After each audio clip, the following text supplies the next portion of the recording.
మనకి కావాల్సిన సరుకులన్నిటినీ కాళ్ళు కదపకుండా కాళ్ళ దగ్గరికి కాలింగ్ బెల్ కొట్టి మరీ తెప్పించుకుంటామే. కానీ ఆ 10 నిమిషాల సరుకులు మన ఇంటికి రావాలంటే వాళ్ళు ఎన్ని గండాలు సుడిగుండాలు దాటాలో ఒక్కసారి ఆలోచన చేశారా?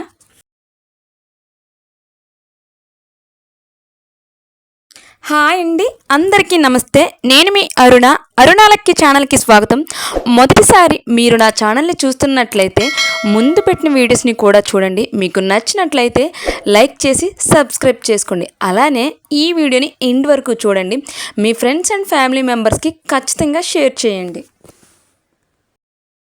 మనం ఇంట్లోనే కూర్చొని మనకి కావాల్సిన సరుకులన్నిటినీ 1, 2 కాదు, పొట్టకు కావాల్సిన బిర్యానీ, వంటకు కావాల్సిన వెజిటేబుల్స్, ఫ్రూట్స్, మెడిసిన్స్, అంతేకాకుండా బట్టలు, ఇవన్నీ కూడా 10 నిమిషాల్లోనే మనకి కాలింగ్ బెల్ కొడతాయి.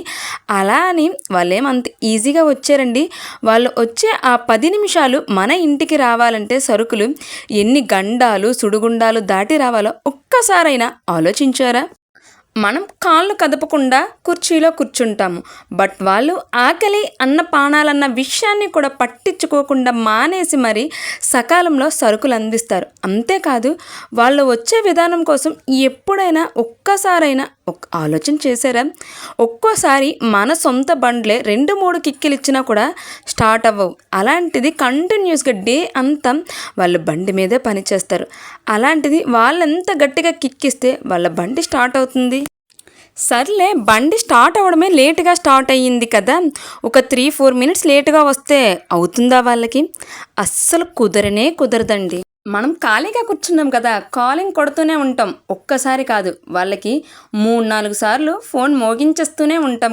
అంతేకాకుండా మన రోడ్లు అక్కడక్కడ లోతులు, గుంతలు, ఇవన్నీ పక్కన పెడితే ట్రాఫిక్ ఇబ్బందులు, వర్షం, ఎండ, అంతేకాకుండా రాంగ్ రూట్ ఇబ్బందులు. వాళ్ళు మన గుమ్మం దగ్గరికి సరుకులు రావాలంటే ఇన్ని గంటలు దాటుకొని రావాలి.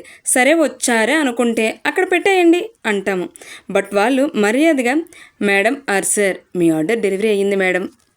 మనము థ్యాంక్స్ కూడా చెప్పము, వెంటనే డోరు బడేలని వేస్తాము. సింపుల్గా థ్యాంక్స్ అని చెప్పండి. కొంచెం ఎండతో వచ్చినట్టున్నారు, వాటర్ తాగుతారా అని అడగండి.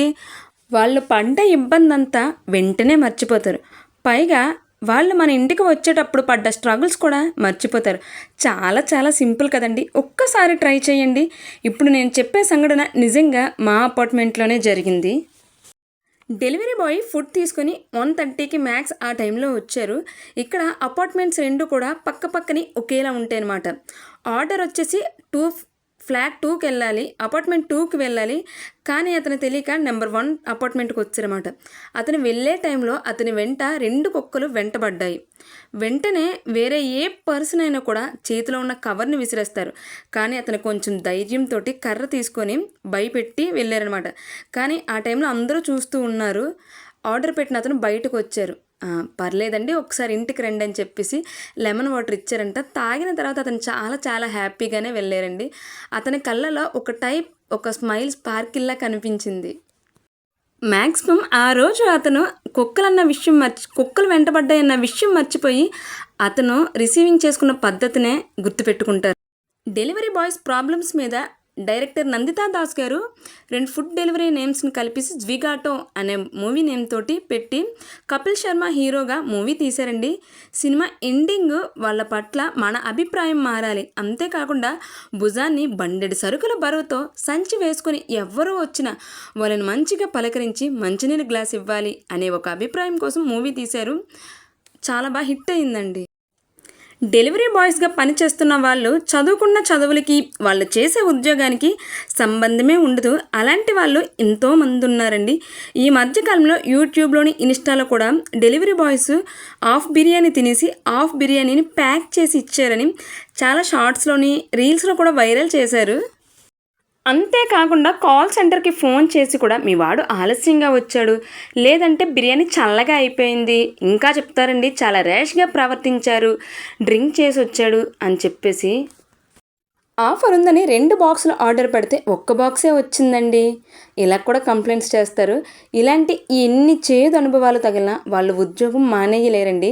ఎందుకంటే ఇది మనకి 10 నిమిషాల ఆర్డర్ మాత్రమే. బట్ వాళ్ళకి ఒక్కరోజు ఇన్సెంటివ్. వాళ్ళ వెనకాతల కూడా ఒక కుటుంబం ఉంటుంది. వాళ్ళకు కూడా చిన్న చిన్న పిల్లలుంటారు. వాళ్ళ ఫాదర్ ఏదో తీసుకొస్తారని పిల్లలు, భార్య ఎంత ఎదురు చూస్తారు.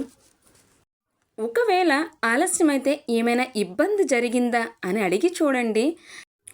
నేను ఒక డెలివరీ బాయ్తో మాట్లాడినప్పుడు అంటే మాకు తెలిసిన వాళ్ళే, వాళ్ళు చాలా ప్రాబ్లమ్స్ ఉంటాయి ఈ జాబ్లోని, చాలా రిస్క్తో కూడింది, మెయిన్ ఆత్మవిశ్వాసం చాలా దెబ్బతింటుంది అని చెప్పి బాధపడిన సంఘటనలు చాలానే విన్నాను.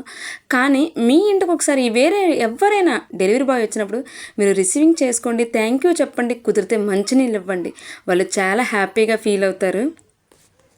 మీరు చెప్పిన థ్యాంక్ యూ ఒక్క డెలివరీ బాయ్కి ఒక్కరికే కాదండి, వాళ్ళ ఫ్యామిలీనే హ్యాపీగా ఉంచిన వాళ్ళం కూడా అవుతాం మేము. నా గొంతుకు కొంచెం బర్రి గొంతులా మారిపోయింది, ఏం ఇబ్బంది పడకండి. కానీ మీ బంగారు మనసుతో చేసి వినండి. కొన్ని డేస్ అయినా సర్దుకుంటుందేమో అనుకున్నాం, బట్ 20 డేస్ అయింది కానీ థ్రోట్ ఏం క్లియర్ అవ్వట్లేదు.